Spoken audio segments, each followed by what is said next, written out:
வணக்கம், நான் தான் chef Dheena. Welcome back to chef Dheena's kitchen. Wish you happy Christmas. நம்ம வந்து இந்த கிறிஸ்மஸ்க்காக உங்களுக்காக ஒரு சூப்பரான ப்ளம் கேக் பண்ணியிருக்கோம். இந்த ப்ளம் கேக் ஹோட்டலில் பண்ணுற விதம் வேறு, நம்ம வீட்டில் பண்ணுற விதம் வேறு. ஏன்னா ப்ளம் கேக் வீட்டில் பண்ணும்போது நீங்கள் வந்து உடனே வந்து ஒரு 3 to 4 hours சோக் பண்ணிட்டு பண்ணலாம். இதே ஹோட்டலில் பண்ணும்போது ட்ரை ஃப்ரூட்ஸ், ட்ரை நட்ஸ் இது எல்லாமே வந்து ஒரு 45 days பிஃபோராக வந்து சோக் பண்ணுவாங்க. சோக் பண்ணும்போது அதுக்கு தேவையான ஆல்கஹால், அதாவது ரம், பிராண்டி எல்லாத்தையும் போட்டு மிக்ஸ் பண்ணி சோக் பண்ணி ஊற வச்சு அதுக்கப்புறம் தான் பண்ணுவாங்க. ஸோ இந்த மாதிரி ப்ராசஸ் வீட்டில் பண்ணுறது கஷ்டம். ஸோ அதனால் ஈஸியாக வீட்டில் எப்படி பண்ண முடியும்னு சொல்லிட்டு உங்களுக்கு ஒரு ஈஸியான மெத்தடில் கொடுத்துருக்கேன். அது மட்டும் இல்லை, ஒரு முக்கியமான விஷயம், அந்த மெஷர்மெண்ட் கப்பு சொல்லிக்கணும்ல, அந்த கப்புன்னு கரெக்டாக அளவில் மெஷர் பண்ணி போடுங்க. எப்பவுமே நீங்கள் பேக்கரி ப்ரிப்பரேஷனும் இல்லை கேக் ப்ரிப்பரேஷனும் வீட்டில் பண்ணிங்கன்னா கரெக்டாக அந்த மெஷர்மெண்ட்டை பேஸ் பண்ணி தான் நம்ம பண்ண முடியும். ஏன்னா எல்லாரும் இன்றைக்கி வரைக்கும் பெரிய பெரிய டாப் ஷெஃப் எல்லாமே மெஷர்மெண்ட் புக்கு பேஸ் பண்ணி தான் இன்றைக்கி பண்ணுவாங்க. ஸோ இன்றைக்கி இந்த ப்ரிப்பரேஷன் ப்ளம் கேக் பண்ணியிருக்கோம். நீங்கள் கண்டிப்பாக வீட்டில் ட்ரை பண்ணி பாருங்கள். இப்போ இந்த ப்ரிப்பரேஷன் தேவையான பொருட்கள் பார்த்துடலாம். இப்போது இந்த ப்ளம் கேக் தேவையான பொருட்கள் பார்க்க போகிறோம். First orange juice 1/2 cup, tutti frutti 1 tablespoon, செரி பழம் 1 tablespoon, பேரிச்சை பழம் 1 tablespoon, காஞ்ச திராட்சை 1 tablespoon, காஞ்ச கருப்பு திராட்சை 1 tablespoon, பாதாம் பருப்பு 1 tablespoon, முந்திரி 1 tablespoon, பிளாக் சாக் தேவையான அளவு, மைதா 1 கப்பு, சர்க்கரை 1/4 கப்பு, குக்கிங் சோடா 1/2 tablespoon, ஏலக்காய் powder 1/4 tablespoon, nutmeg powder 1/4 tablespoon, dry ginger powder 1/4 tablespoon, cinnamon stick powder 1/4 tablespoon, பால் 1/2 cup, vinegar 1 tablespoon, cornflour 2 tablespoon, milk powder 2 tablespoon, vanilla essence 1 tablespoon. இப்போ சின்ன பவுல் எடுத்துக்கங்க. அதில் வந்து இப்போ நம்ம ரெடி பண்ணி வச்சுருக்க ஃப்ரெஷ் ஆரஞ்சு ஜூஸ் இதில் ஆட் பண்ணுறோம். அதாவது 3 ஃப்ரூட்ஸ், பெரிய ஃப்ரூட்ஸாக இருந்ததுன்னா நீங்கள் ஸ்க்யூஸ் பண்ணால் இந்த கப் அளவு வந்துடும். இதுக்கப்புறம் வந்து முந்திரி பருப்பு, அதுக்கப்புறம் பேரிச்சம்பழம், பாதாம் பருப்பு, காஞ்ச திராட்சை, டூட்டி ஃப்ரூட்டி, செரி, காஞ்ச கருப்பு திராட்சை. ஸோ இது எல்லாத்தையும் போட்டு நம்ம மிக்ஸ் பண்ணலாம். இது மட்டும் இல்லாமல் நம்ம வீட்டில் ட்ரை ஃப்ரூட்ஸ் வேறு எதுனா இருந்தால் ஆட் பண்ணலாம். அதே டைமில் பிஸ்தா இருந்தால் ஆட் பண்ணலாம். வேறு என்ன ட்ரை நட்ஸ் வந்து ஆட் பண்ணலாம். அதுக்காக வேர்க்கடலை இந்த மாதிரி நட்ஸை ஆட் பண்ணக்கூடாது. இப்போ இது வந்து ஒரு 6 மணி நல்லா ஊறட்டும்னு சொல்லி ஒரு ஓரமாக எடுத்து வச்சுருங்க. இந்த பிளாக் சாக் சொல்லி ஒரு இன்க்ரீடியன்ஸ் சொன்னோம் பார்த்தீங்களா. இப்போ அது எப்படி பண்ணுறது பார்க்க போகிறோம். ஒரு சின்ன பேன் எடுத்துங்க. அந்த பேன் சூடான 2 tablespoon சுகர் போடுங்க. சுகர் போட்ட பிறகு அதில் தண்ணி ஆட் பண்ணக்கூடாது. இந்த மாதிரி குக் பண்ண ஸ்டேஜ் 1, ஸ்டேஜ் 2, ஸ்டேஜ் 3 இப்போ கலர் மாறுது பார்த்தீங்களா. ஸோ இந்த மாதிரி நல்லா பிளாக் கலர் வந்த பிறகு ஒரு 10 tablespoon அளவுக்கு நீங்கள் தண்ணியை ஆட் பண்ணிங்கன்னா இந்த மாதிரி ஃப்ரீயாக தின் பிளாக் ஜாக் ரெடி ஆகிடும். நிறைய பேர் வந்து கேரமல் சொல்லி போடுறாங்க. ஆனால் கேரமல் வந்து ஃபஸ்ட்டு ஸ்டேஜ், அந்த லைட்டாக அந்த கலர் ஆகி வர்றது தான் ஃபஸ்ட் ஸ்டேஜ். இது வந்து எக்ஸ்ட்ரீம் அண்ட் பிளாக் கலர் வர வரைக்கும் நம்ம பண்ணியிருக்கோம். இப்போ ரெடியானதை நம்ம ஒரு 1/4 cup அளவுக்கு ஆட் பண்ணுறோம். ஆக்சுவலாக இது எதுக்காக ஆட் பண்ணுன்னா அந்த கலருக்காக மட்டும்தான் ஆட் பண்ணுறோம். ஸோ இதில் எந்த ஒரு கலர் போடுறோம் நம்ம கேக் பண்ணும்போது ஆட் பண்ண மாட்டாங்க. அதனால தான் பிளாக் ஜாக் ரெடி பண்ணுறோம். இப்போ பிளாக் ஜாக் எப்படி பண்ணுறது உங்களுக்கு தெரியும். இது ரெடி பண்ணிவிட்டு நீங்கள் 1 மாதம்னு வைக்கலாம், ஒன்றும் ஆகாது. இப்போ சுகர் நான் சொன்ன மெஷர்மெண்ட்டில் என்ன பண்ணிங்கன்னா நல்லா பவுட்ரு பண்ணிவிட்டு ஆட் பண்ணியிருக்கோம். நீங்கள் டேரெக்டாக சுகர் நீங்கள் போட்டிங்கன்னா உங்களுக்கு வந்து அந்த சுகர் மிக்ஸ் பண்ணுறதுக்கு கொஞ்சம் லேட் ஆகும். அதனால வந்து நல்லா சுகரை மிக்சியில் பவுட்ரு பண்ணிவிட்டு இதில் ஆட் பண்ணியிருக்கேன். இப்போ சுகர் போட்டாச்சு. இதுக்கப்புறம் மைதா மாவு நீங்கள் இந்த ஃப்ரூட்ஸில் மிக்ஸ் பண்ணுறதுக்கு முன்னாடி நீங்கள் முக்கியமாக என்ன பண்ணணுன்னா நல்லா ஜலிச்சுட்டு போடுங்க. ஏன்னா அது உள்ள மைதாவில் வந்து எப்பவுமே வந்து எதுனா ஒரு டெஸ்ட் இருக்கும். ஸோ அதை க்ளீன் பண்ணிட்டு நீங்கள் போட்டிங்கன்னா ஆல்வேஸ் நல்லது.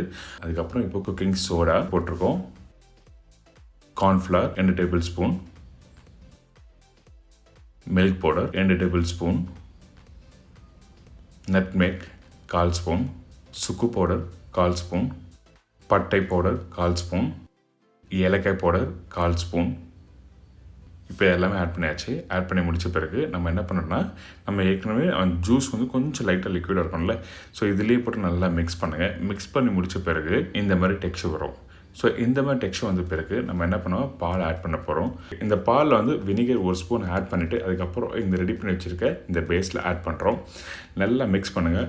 இந்த பாலும் வினிகரும் எதுக்காக ஆட் பண்ண கேட்டிங்கன்னா, இந்த பால் வந்து நம்ம முட்டை ஆட் பண்ணல.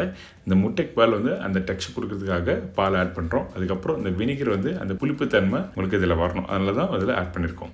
ஸோ இதுக்கப்புறம் வந்து பட்டர் வந்து 1/4 cup சொல்லியிருக்கேன். அந்த பட்டர் வந்து 1/4 cup வந்து லைட்டாக மெல்ட் பண்ணிவிட்டு அதுக்கப்புறம் ஆட் பண்ணுங்கள். நம்ம டேரெக்டாக வந்து மெல்ட் ஆகாத பட்டர் ஆட் பண்ணால் உங்களுக்கு மிக்ஸ் பண்ணும்போது பீட் பண்ணும்போது சம்டைம் கர்ல் ஆகிறதுக்கு நிறைய சான்சஸ் இருக்குது.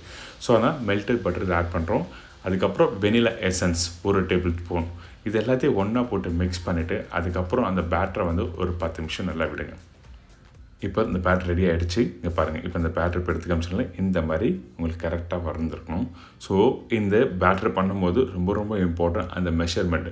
இந்த மெஷர்மெண்ட் பேஸ் பண்ணி தான் உங்களுக்கு எல்லாமே பேக்கரி ப்ராடக்ட்டோ இந்த பேஸ்ட்ரி கேக்கோ இல்லை ப்ரெட்டோ பண்ணுறது ரொம்ப கரெக்டாக வரும். ஸோ ஆல்வேஸ் வந்து நான் இன்றைக்கு வரைக்கும் நான் ஃபாலோ பண்ணுறது வந்து என்னோடய ஷெஃப்ஸ் எல்லாமே ஃபாலோ பண்ணுறது பார்த்திங்கன்னா, அந்த அவங்க நோட்டில் ரெடி பண்ணி வச்சுருக்க அந்த ரேஷியோ 1 கிலோக்கு எத்தனை கிராம், 2 கிலோக்கு எத்தனை கிராம் சொல்லி கரெக்டாக அந்த மெஷர்மெண்ட் பேஸ் பண்ணி தான் இன்றைக்கி எல்லாமே இந்த பேக்கரி பேஸ்ட்ரி ப்ரிப்ரேஷன் எல்லாமே பண்ணுவாங்க. அதனால் நீங்கள் வீட்டில் பண்ணும்போது கரெக்டாக அந்த கப் அளவு கரெக்டாக போடுங்க. இப்போது ஒரு பேக்கரி மோல்டு எடுத்துக்கலாம். அந்த பேக்கரி மோல்டில் கொஞ்சம் லைட்டாக அந்த பட்டர் அப்ளை பண்ணியிருக்கேன். அதுக்கப்புறம் பட்டர் ஷீட் பேப்பர், இந்த மாதிரி பட்டர் ஷீட் பேப்பர் தின் பேப்பர் நீங்கள் பேக்கரி மோல்டில் வைக்கணும். வச்ச பிறகு நம்ம ரெடி பண்ணி வச்சுருக்க அந்த மிக்சர் ஆட் பண்ணுறோம். எதுக்காக இந்த பட்டர் ஷீட் பேப்பர் வைக்கிறாங்க அப்படின்னா, நீங்கள் அந்த மோல்டில் போடும்போது நீங்கள் குக் பண்ணி முடிச்சு டீமோல்ட் பண்ணுவீங்க பார்த்தீங்களா, அந்த டைமில் கொஞ்சம் நீட்டாக ஈஸியாக வர்றதுக்காக மட்டும்தான் இந்த பேப்பர் வைக்கிறாங்க, வேறு எந்த ஒரு காரணம் இல்லை. இப்போ இந்த பேட் ரெடி ஆகிடுச்சு. இப்போ இந்த பேட் ரெடி பண்ண பிறகு ஒரு ஈவன் சைஸாக நம்ம பண்ணணும். ஒரு ஈவனாக, அதாவது நம்ம போட்ட பேட்டர் வந்து ஒரு ஈவனாக எல்லா இடம் ஸ்ப்ரெட்டாக இருக்கான்னு சொல்லி பார்க்குறதுக்காக தான் இப்படி தட்டுறோம். இப்படி தட்டி முடித்த பிறகு அதுக்கு பிறகு கேப் விடுங்க. மேலே வந்து அதாவது கப்பு நீங்கள் வந்து ஒரு 1 இன்ச்சுன்னு வச்சுங்க, அதில் 60% அளவுக்கு நீங்கள் இந்த பேட்டர் ஆட் பண்ணலாம். ரிமைனிங் 40% அளவுக்கு பேட்டர் வந்து நீங்கள் ஃப்ரீயாக விட்டுருங்க. அதுக்கப்புறம் கொஞ்சம் கார்னிஷ்க்கு நட்ஸு, கொஞ்சம் ஆல்மண்ட், ட்ரை ஃப்ரூட்ஸ் எல்லாமே நம்ம வீட்டில் என்ன இருக்கோ அது எல்லாத்தையும் நம்ம இப்படி போட்டுட்டு